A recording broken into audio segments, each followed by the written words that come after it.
ये बिल्कुल बड़े कचरे के डिब्बे जैसा है।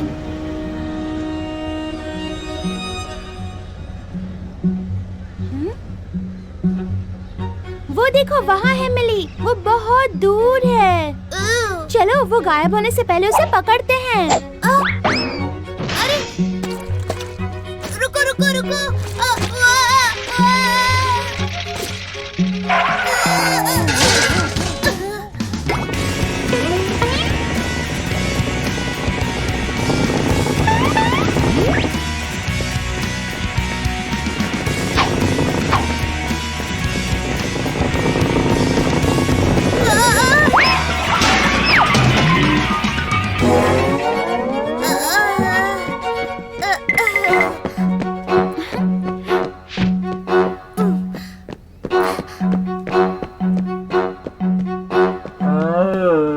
अपना ख्याल रखना और इस जगह से दूर रहना, समझी ना? हाय। हाय मिली, तुम्हारे सारे जानवर कैसे हैं? मैंने कुछ दवाइयाँ लाई हैं। वाह, तुम्हारा दोस्त भी साथ में आया है। हाँ, ये है प्लास्टो। मुझे उन जानवरों के बारे में बताओ ना। पिछली बार 4 कुत्ते और 2 गाय को इमरजेंसी वार्ड में ले जाना पड़ा था। अरे हाँ, मगर तुमने जो दवाई दी थी उससे बहुत से ठीक हो गए। लेकिन मेरे पास एक बहुत चिंताजनक केस है। गैया कचरे के ढेर के पास वाले खेतों से आई है। गैया, उसके पेट में प्लास्टिक तो नहीं मिला, मगर वो फिर से बीमार पड़ गई है। अरे रे, क्या हुआ उसे? मुझे लगता है वो कचरे के ढेर की वजह से बीमार पड़ गई है। रुको, जरा रुको। कचरे के ढेर की वजह से बीमार? मगर कैसे? क्या उसने प्लास्टिक के बैग के अंदर का खाना खाया? नहीं, मैं समझाती हूँ। कभी कभी कचरे का ढेर सही तरह से नहीं बनाया गया तो, या ढेर लंबे समय तक वही पड़ा रहा तो, ढेर के अंदर जो कचरा मिक्स हुआ है उसका तापमान बढ़ने लगता है। हर तरह के खाने का कचरा अलग प्रकार के कचरे के साथ मिक्स होता है।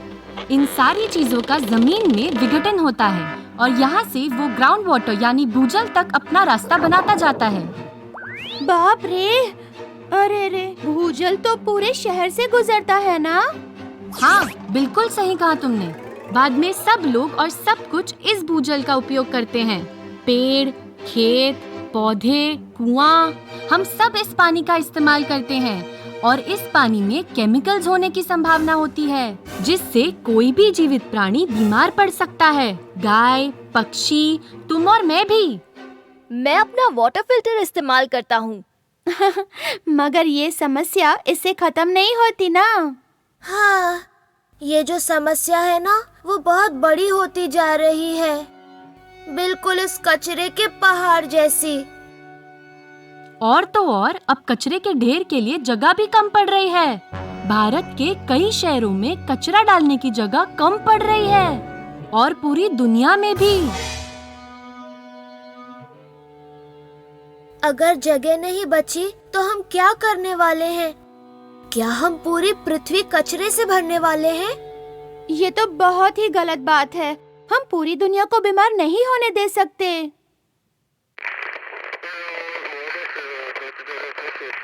ओके, हाँ, हम रास्ते में ही हैं।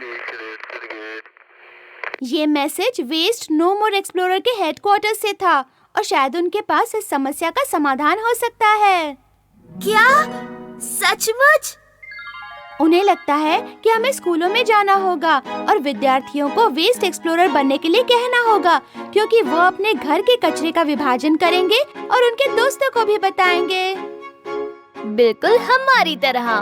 तुम भी हमारे साथ शामिल हो जाओ ना। चलो ना प्लास्टो, एडवेंचर में मजा आएगा। हाँ, चलो।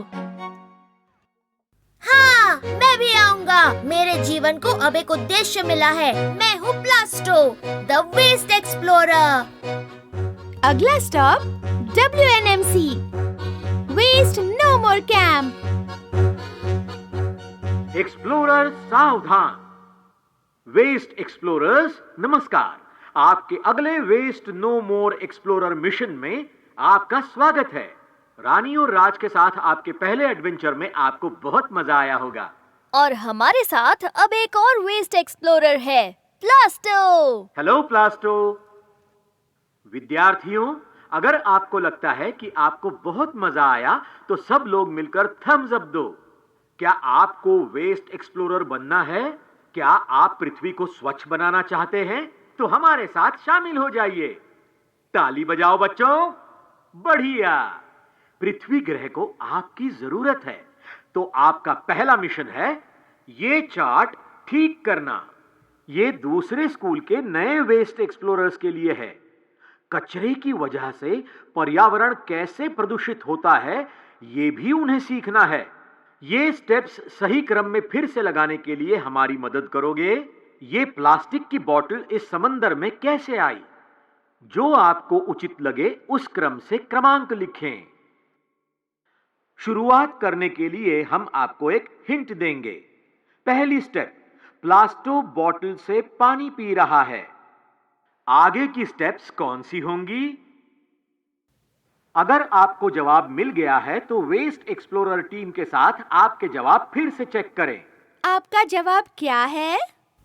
तो हमें लगता है इस तरह से होना चाहिए। दोस्तों, क्या आपको ये सही लग रहा है? हाँ, ये बिल्कुल सही है। सूरज की रोशनी, हवा और बारिश के साथ कई बार कचरे के ढेर से कचरा उड़कर समंदर और जमीन पर जाकर गिरता है। याद रखें, हमें चीजों को कचरे के ढेर में जाने से रोकना है।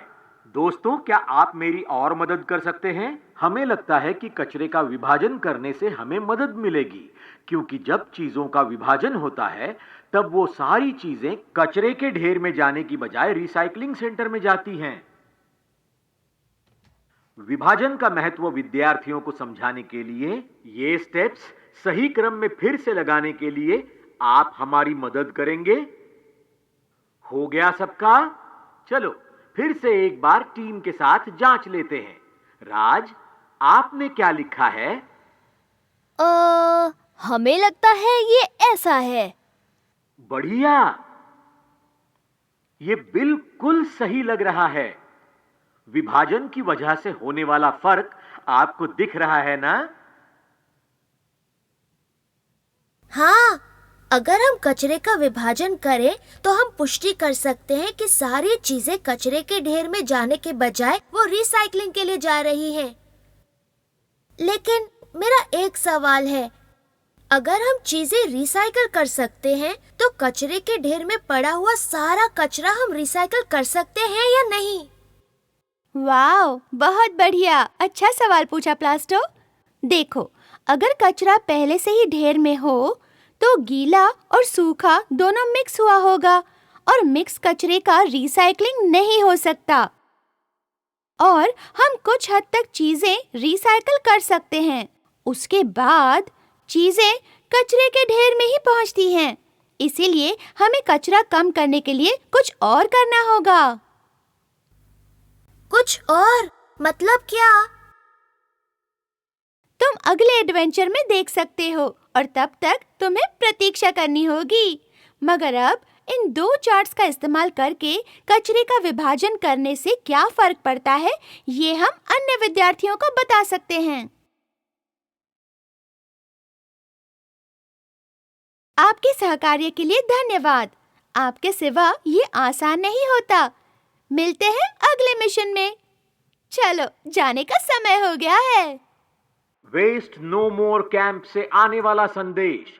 अब समय है एक्सप्लोरर डायरी का। नमस्कार वेस्ट नो मोर एक्सप्लोरर्स। हाँ, आप, अरे आप ही।